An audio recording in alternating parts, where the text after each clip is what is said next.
Ang Thailand ay kilala sa magagandang tanawin, kakaibang tradisyon at mga lugar na puno ng misteryo. Pero sa kabila ng mga kilalang destinasyon, marami pang natutuklasan sa bansang ito na mas lalong nagpapahanga sa mga turista at lokal. Mula sa mga kakaibang anyo ng kalikasan hanggang sa mga lugar at hayop na parang galing sa pelikula, lahat ito ay totoong umiiral sa Thailand at balot ito ng kasaysayan at misteryo. Sa video na ito bibisitahin natin ang ilan sa mga pinakakakaibang bagay na nadiskubre sa Thailand nitong mga nakaraang taon. Ihanda na ang sarili dahil bawat entry ay may kwento at detalye na siguradong magpapataas ng iyong interes sa bansang ito. Pero bago yan ay paki-like at subscribe naman po. Malaking bagay na po yan sa aming mga content creator. Salamat po. At ngayon simulan na natin. Number 15. Whale Rocks. Sa gitna ng malawak at luntiang kalikasan ng Phusing Forest Park sa Buen Can, Thailand, may isang tanawin na parang diretso sa isang nature documentary. Ang tinatawag na Three Whale Rocks. Mula sa malayo mistulang tatlong dambuhalang balyena ang magkasamang lumulutang sa tuktok ng isang bangin. Pero sa totoo, ito'y tatlong higanting batong magkakatabi. Tinatayang nabuo pa mahigit 75 million years ago. Nasa hangganan ito ng dalawang kagubatan, ang Kala Rainforest at Dong Chong Pha Forest. Kung aakyat ka sa pinakamalaking bato, tanaw mo ang Mekong River, ang mga bukirin ng Laos, at malalawak na gubat sa paligid. May siyam na iba't ibang hiking trails na pwede mong tahakin para marating ang iba't ibang view. Sa mga ruta na ito makakita ka ng talon, iba't ibang uri ng halaman at hayop at syempre ang katahimikan ng kalikasan. Pero ang pinakapanalo, ang sunset view mula sa likod ng batong parang balyena. Isang eksenang siguradong hindi mo malilimutan. Perfect spot para sa hiking trip o kahit sa romantic date. Number 14. Half Croc, Half Buffalo. Parang eksena mula sa isang alamat o kwento sa comics. Ganun ang naging reaksyon ng mga taga Sisaket Province, Thailand, nang ipanganak ang isang guya na tila kalahating buhaya at kalahating kalabaw.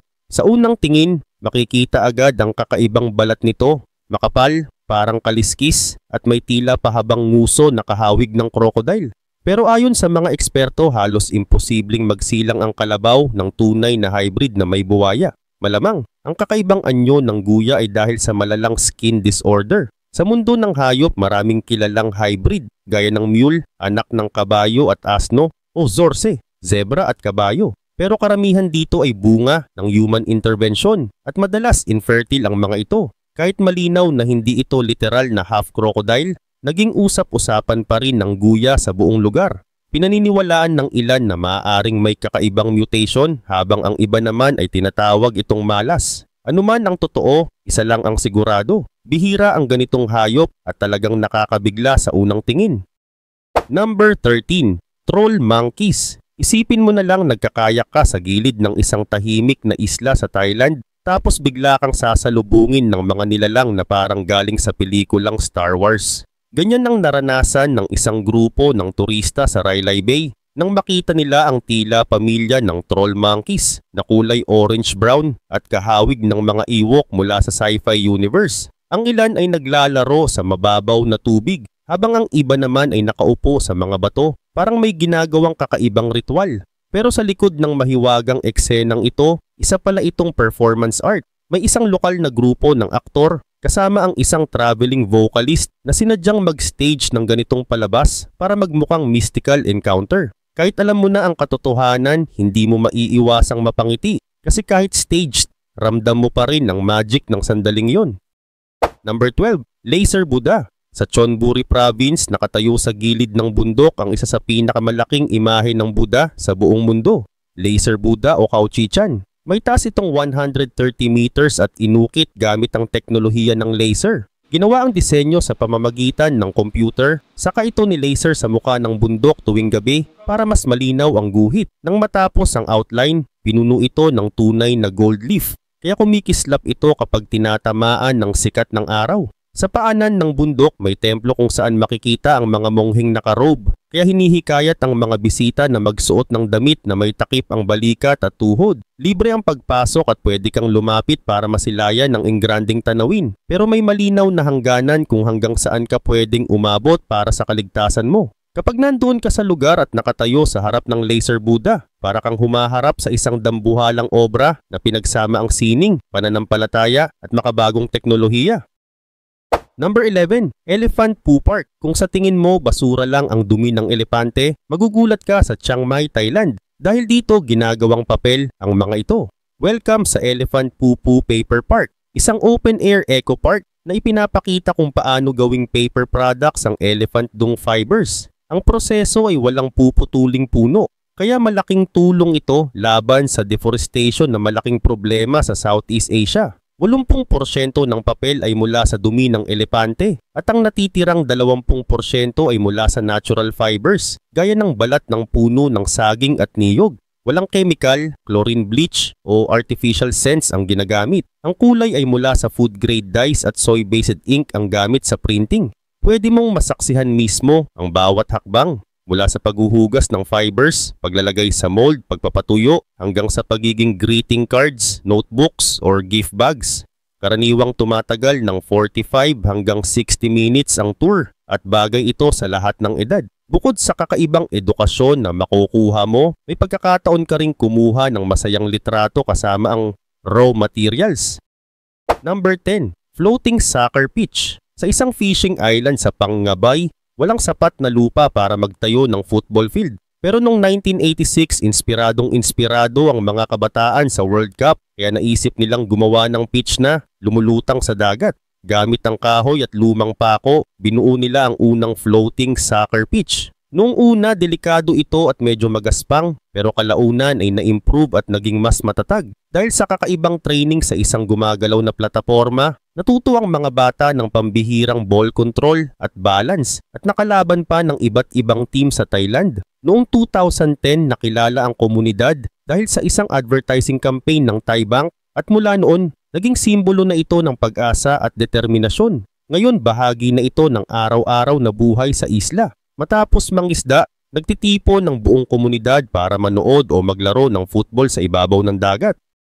Number 9. UFO Temple. Sa hilaga ng Bangkok, matatagpuan ang Wat Phra Dhammakaya, isang napakalawak na Buddhist temple complex na may sukat na 1,000 acre. Ngunit ang pinakasentro ng atensyon dito ay ang kakaibang dome-shaped structure na tinatawag na Setiya, nakahawig ng isang higanteng UFO. Itinayo ito noong 1970 at ngayon ay isa sa pinakamalalaking templo sa buong Thailand, pati na rin sa buong mundo. Ang dome ay may halos 1 million Buddha statues, 300,000 sa labas at 700,000 sa loob. May ilang kontrobersya ang templo dahil sa mga akusasyon ng korupsyon at pagiging masyadong commercialized na mariing itinanggi ng kanilang samahan. Sa kabila nito, taon-taon ay nagdaraos sila ng pinakamalaking almsgiving event sa buong mundo, kung saan libu-libong monghe at novices ang sabay-sabay na tumatanggap ng offerings mula sa mga deboto. Pagpasok mo sa lugar, hindi mo maiwasang mapahanga sa sheer scale ng istruktura. Kahit anong paniniwala mo, para bang lumilipat ka sa ibang mundo kapag nakatayo ka sa gitna ng dambuhalang UFO ng pananampalatayang Budista. Number 8. Pai Canyon. Sa probinsya ng Mae Hong Son, makikita ang Pai Canyon. Tinatawag din ng mga lokal na Thailand's Grand Canyon, kahit na mas maliit ito kumpara sa tunay na Grand Canyon sa Amerika. Ang lugar ay kilala sa makitid na mga trail at matatarik na bangin na umaabot hanggang 50 meters ang lalim sa magkabilang gilid. Mula rito, tanaw mo ang buong Pai Valley at ang napakagandang tanawin ng mga bundok at kagubatan. Pinakamainam bumisita dito tuwing sunrise o sunset, kung saan nagiging ginto ang kulay ng paligid. Libre ang entrance at may mga maliliit na tindahan sa base kung saan pwede kang bumili ng inumin o merienda bago umakyat. 5 minutong lakad lang mula sa entrance ang unang viewpoint, pero kung handa ka sa mas matinding adventure, pwede mong tahakin ang mas makikitid at matarik na daan para marating ang mas tahimik at hindi gaanong mataong spot. Medyo delikado ang ibang parte, lalo na kung basa o madulas ang lupa. Pero para sa mga handang sumubok, sulit ang bawat hakbang kapalit ng panoramic view na halos 360 degrees. Number 7. Cobra Village. Sa bayan ng Bangkok Sanga sa Khon Kaen Province, Thailand, may isang komunidad na kilala bilang Cobra Village. Dito, hindi lang basta inaalagaan ng King Cobra. Tinuturing pa itong parang miyembro ng pamilya. Dekada na mula nang magsimula ang tradisyon ng villagers na manghuli ng King Cobra mula sa kalapit na gubat at alagaan ito. Ngayon, dinarayo na ng mga turista para makita mismo ang mga palabas kung saan nakikipag-sparring ang mga lalaki sa pinakamalaking makamandag na ahas sa mundo. Pero hindi ito para sa mahina ang loob. Ang king cobra ay pwedeng umabot ng 18 feet ang haba at kapag umatake, kaya nitong itaas ang 1/4 ng katawan nito mula sa lupa. Ang lason nito ay mabilis na pumapatay sa pamamagitan ng pag-block ng nerve signals sa katawan na nagdudulot ng paralysis at kamatayan sa loob ng kalahating oras depende sa tindi ng kagat. Mula nang magsimula ang show, 4 na handler na ang pumanaw dahil sa kagat ng cobra. Kahit ganoon, patuloy pa rin ang tradisyon at may mahigit 170 miyembro ng village na certified cobra handlers. Para sa kanila, ang king cobra ay hindi lang hayop. Ito ay simbolo ng tapang at kultura ng kanilang bayan. Number 6. Snake Cave. Sa isang magandang lawa sa Thailand na tinatawag na Kong Long Lake, matatagpuan ng isang kuweba na tila kinuha mula sa isang alamat, ang Naka Cave, o mas kilala ngayon bilang Snake Cave.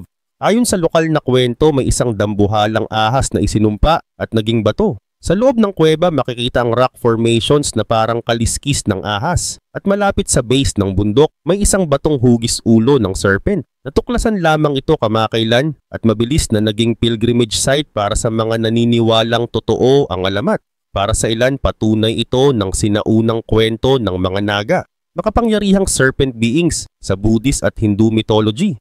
Para naman sa iba, isa lang itong natural rock formation na ginawang mystical ng imahinasyon ng tao. Anuman ang paniniwala mo, hindi maikakaila na ang Snake Cave ay isang nakamamanghang tanawin. Ang mga detalyeng parang tunay na balat ng ahas ay magpapaisip sa iyo kung baka nga may katotohanan ang mga alamat na isinasaad ng matatanda.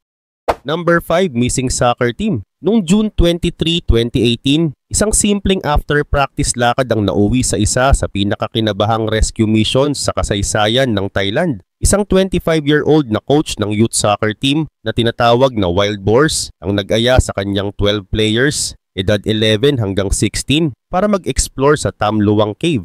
Plano lang nilang magtagal ng halos 1 oras. Pero biglang bumuhos ang malakas na ulan habang sila ay nasa loob at mabilis na lumubog sa baha ang lagusan ng kuweba. Sa loob ng mahigit 2 linggo, natrap ang buong team, halos 2.5 milya sa loob ng kuweba habang nag-aalala ang buong mundo. Nang matagpuan sila ng British divers noong July 2, buhay pa silang lahat pero malayo pa sa ligtas. Sinimulan ang napakadelikadong rescue mission na tumagal mula July 8 hanggang July 10. Sa kasamaang palad, isang volunteer diver at dating Thai Navy SEAL ang nasawi noong July 6 dahil naubusan ng oxygen habang nagdadala ng supply para sa mga bata. Sa tulong ng Thai military, rescuers mula sa iba't ibang bansa, helicopters, underwater robots at drones, nailigtas ang buong team. Hanggang ngayon, tinuturing itong himala at simbolo ng pagkakaisa ng iba't ibang lahi para sa isang layunin, ang magligtas ng buhay. Number 4. Prison Hostel. Kadalasan, ang mga tao ay gagawin ng lahat para hindi makulong sa ibang bansa. Pero sa Bangkok, may isang kakaibang hotel na gustong maranasan ng bisita ang buhay parola. Kahit hindi sila kriminal. Tinatawag itong Suk Station at binuksan noong 2017. Dito, ang mga bisita ay matutulog sa isang selda na may bakal na rehas, makikitid na bintana at dekorasyong parang tunay na kulungan. Sa halip na room key, bibigyan ka ng prisoner number. May booking process pa na parang tunay. May mugshot at uniform ka ring suot, may mga kwartong solo at may mga pang shared cell. At kung gusto mo ng mas intense na experience, pwede ka sa solitary, confinement style na kwarto na may maliit lang na peephole. Pero hindi naman lahat ay puro higpit. May aircon, wifi at pati rooftop hot tub. May kape at libreng almusal pa sa umaga. Karamihan sa bisita rito ay turista na gustong ma-experience ang thrill ng kulungan nang walang kasamang criminal record. At oo, may lights out curfew sila para feel na feel mo ang pagiging preso. Number 3. Naga Fireballs. 2 beses sa isang taon may kakaibang tanawin sa Mekong River sa Northeast Thailand na talaga namang pinag-uusapan. Tuwing ilang araw sa buwan ng May at October, makikita ang mga kumikislap na pulang bola ng liwanag na biglang umaangat mula sa tubig at nawawala sa ere.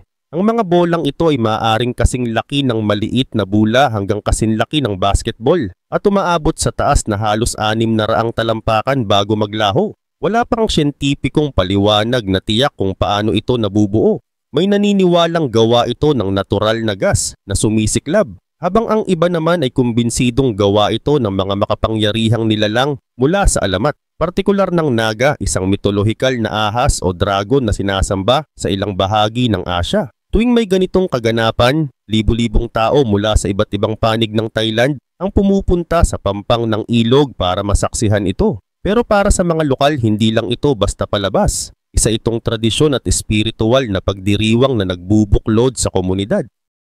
Number 2. Scorpion Queen. Kung iniisip mong matapang ka dahil kaya mong hawakan ng isang ipis o gagamba, maghintay ka hanggang makilala mo ang tinaguriang Scorpion Queen ng Thailand. Araw-araw sa Tiger Zoo sa Pattaya, makikita mo siyang naglalakad sa paligid ng parke na literal na balot ng mga buhay na alakdan mula ulo hanggang paa. Hindi lang basta stunt ang ginagawa niya. Hawak niya ang Guinness World Record sa pananatili ng 33 araw sa loob ng isang glass enclosure na may 5,000 alakdan. Habang nasa loob, nakatanggap siya ng 13 kagat pero nanatiling buhay at matatag. Ang nakamamangha, parang sanay na siya sa ganitong eksena at pati mga turista ay napapahanga at napapasigaw sa tapang niya. Pero syempre, hindi ito biro.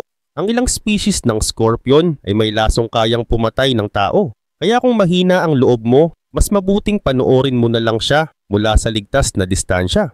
Number 1. Flying Chicken Restaurant. Sa Bangkok, may isang kainan na siguradong hindi mo makakalimutan. Hindi dahil sa lasa ng pagkain, kundi sa paraan ng paghahatid nito. Ito ang Flying Chicken Restaurant kung saan ang kanilang sikat na pritong manok ay inilulunsad mula sa isang higanting tirador o katapult. Habang nag-aapoy pa, lilipad ito sa ere at sasaluhin ng waiter na nakasakay sa unicycle gamit ang mahabang metal skewer na nakasuot sa helmet. Kapag nasalo, ibinababa ito ng direkta sa mesa ng customer na may kasamang palakpakan at tawanan mula sa mga nanonood.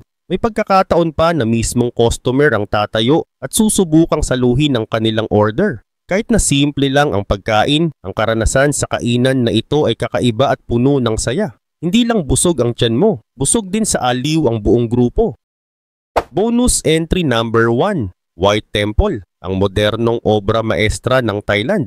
Kung ang karamihan ng mga templo sa Thailand ay may kasaysayang umaabot ng daan-daang taon, ang Wat Rong Khun o mas kilala bilang White Temple sa Chiang Rai ay naiiba at masasabing isa sa pinakabagong simbolo ng modernong arkitektura sa bansa. Itinayo ito ni Chalermchai Kositpipat, isang kilalang artist sa Thailand, noong late 1990s. Hindi ito tulad ng tradisyonal na templong may gintong bubong at makukulay na dekorasyon. Sa halip, kulay puti ang buong estruktura bilang simbolo ng kalinisan ng Buddha, habang ang kumikislap na salamin na naka-embed sa plaster ay kumakatawan sa karunungan ng Buddha na sumisinag sa buong mundo. Kapag pumasok ka, hindi lang tradisyonal na religious art ang makikita mo. May mga modernong elemento rin tulad ng mga mural na may mga imahe ng Superman, Neo mula sa The Matrix at iba pang pop culture icons, ginamit bilang simbolismo ng mabuti at masamang impluensya sa mundo. Ito ay patunay na pinagsasama ng White Temple ang sinaunang relihiyon at makabagong sining. Sa kasalukuyan, patuloy pa ring ginagawa at inaasahang matatapos pa makalipas ang ilang dekada dahil dinadagdagan ito ng artist ng mas maraming detalye taon-taon. Bonus entry number 2. Railway Market of Mae Klong. Ang palengke sa gitna ng Riles, isang kakaibang eksena sa Samut Songkhram, Thailand. Ang Mae Klong Railway Market ay isang gumaganang palengke na literal na nakalatag sa mismong Riles ng tren. Sa unang tingin, mukha itong normal na pamilihan na puno ng mga gulay, prutas at isda. Pero ilang beses sa isang araw, isang tunog ng tren ang maririnig mula sa malayo, hudyat na papalapit na ang Mae Klong train. Agad nakikilos ang mga tindero. Itutupi ang mga tolda, iaatras ang mga paninda sa gilid at sa loob ng ilang segundo, daraan ng tren halos ilang pulgada lang ang layo sa kanilang mga ulo. Pagkaraan ng ilang segundo, ibabalik na nila ang lahat na parang walang nangyari. Ang palengke ay aktibong gumagana mula pa noong early 1900s at nagsimula lang maging tourist attraction nang sumikat ang mga video nito online. Ito ay malinaw na halimbawa kung paano umaangkop ang mga lokal sa kakaibang sitwasyon at isang patunay sa disiplina at koordinasyon ng komunidad. Bonus entry number 3. Erawan Museum. Ang higanteng elepante na tahanan ng kasaysayan sa Samut Prakan naman matatagpuan ng Erawan Museum na kilala sa kanyang 3 ulo na higanteng elepante na gawa sa tanso. Ang estrukturang ito ay may taas na mahigit 40 metro at bigat na higit sa 200 tonelada, kaya isa ito sa pinakamalalaking gawaing sining ng metal sa buong mundo. Itinayo ito bilang simbolo ng relihiyon, kultura at pananampalataya ng mga Thai. Ang loob ng elepante ay hindi basta bakanteng espasyo. Ito ay 3 palapag na museo. Sa unang palapag makikita ang mga sinaunang kagamitan at artifact na nagpapakita ng kasaysayan ng Thailand. Sa ikalawa, nandoon ang mas detalyadong koleksyon ng mga religious artifacts at mga sculpture na kumakatawan sa pananampalatayang Buddhist at Hindu. Sa pangatlo, isang malaparaisong silid na may makukulay na stained glass ceiling ang bubungad na kumakatawan sa kalangitan at kaharian ng Diyos ayon sa lokal na paniniwala. Bukod sa kanyang arkitektura, kilala rin ang Erawan Museum bilang isang lugar ng katahimikan at pagninilay na patok sa mga lokal at turista na naghahanap ng malalim na koneksyon sa kultura at relihiyon ng Thailand. Bonus entry number 4. Sampan Bok, ang Grand Canyon ng Thailand. Sa hilagang bahagi ng Thailand, malapit sa Mekong River sa Ubon Ratchathani, matatagpuan ang Sampan Bok na kilala rin bilang The Grand Canyon of Thailand. Ang pangalan nito ay nangangahulugang 3,000 butas na tumutukoy sa libu-libong maliit at malalaking hukay na hinubog ng agos ng ilog sa batuhan sa loob ng daan-daang libong taon. Pinakamaganda itong puntahan tuwing tagtuyot mula Nobyembre hanggang Abril kapag bumababa ang tubig ng Mekong at lumilitaw ang nakamamanghang batong formations. Maraming hugis na makikita dito. May parang hugis puso, hugis bituin at pati mga butas na kayang pagswimmingan ng tao. Bukod sa kakaibang tanawin, magandang panoorin ang sunrise at sunset dito dahil ang kulay ng batuhan ay nag-iiba mula dilaw, kahel hanggang pula depende sa tama ng araw. Popular ito sa mga photographer at drone enthusiasts. May mga bangkang inarkila na pwedeng magdala sa iyo para masilip din ang mga kalapit na isla sa Mekong. Bonus entry number 5. Phra Nakhon Cave, ang lihim na kuweba na may templo sa loob. Sa loob ng Khao Sam Royot National Park sa Prachuap, Khirikan, matatagpuan ng isang kuweba na tila kinuha mula sa isang fantasy movie, ang Phra Nakhon Cave. Kilala ito dahil sa Kuha Karuhas Pavilion, isang maliit at marangyang royal pavilion na itinayo noong 19 na siglo para kay Haring Chulalongkorn, Rama V. Ang kakaiba rito tuwing umaga, tumatama ang liwanag ng araw sa mismong pavilion. Mula sa butas sa kisame ng kuweba, nagbibigay ng malaengkantadong glow. Pero para makita ito kailangan ng tiyaga. May trekking na aabot ng 30 hanggang 40 minuto mula sa pinakabayan at may kasamang matarik na daan pababa sa kuweba. Ang kuweba ay napapaligiran ng luntiang halaman sa loob at may kakaibang malamig na hangin kahit tirik ang araw sa labas. Isa ito sa mga paboritong spot ng mga history at nature lovers at madalas ding gawing background ng mga travel documentaries tungkol sa Thailand.